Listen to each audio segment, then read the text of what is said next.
याची खात्री घेता येत नाही, कारण तुम्ही त्यांच्या गरजा पूर्ण करू शकतात का हे ते एकदा चेक करा, किंवा गरज पडली तर एखादं छोटंसं ट्रेनिंग तुम्हाला देतील, त्याच्यातून तुम्हाला पास नापास करतील आणि मग त्याच्यातून तुम्हाला हे त्यांचा अधिकार आहे तुम्हाला घ्यायचं की नाही, बरोबर.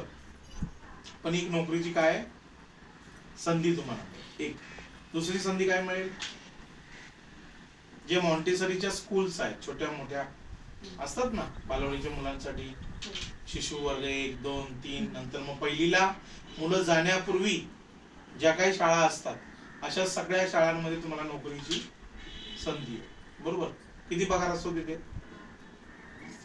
फी तर खूप असते, 18,000, 19,000, 20,000 एका वर्षी एका मुलाची फी असते, पण पगार 5-6 हजारापर्यंत, 7,000, 8,000 जे काय असेल. कुठली शाळा खूप मोठी इंटरनॅशनल, काही फक्त प्लेटच असते इंटरनॅशनल, आधी इंटरनॅशनल काहीच नसते, बरोबर, पण लिहितात इंटरनॅशनल स्कूल. तर तिथे तुम्हाला गेला की तिथे नोकरीची संधी आहे. पण तिथली जी प्रिन्सिपल आहे किंवा जिने शाळा सुरू केली तिने तुम्हाला का घ्यावं,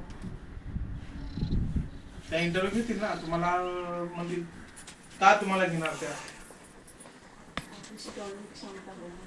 क्षमता देत तुम्हाला 4 पोरांसमोर उभं केलं, तुम्ही त्यांच्याशी बोलला, गप्पा मारला, बरोबर. किती दिवस झाले क्लासवरून,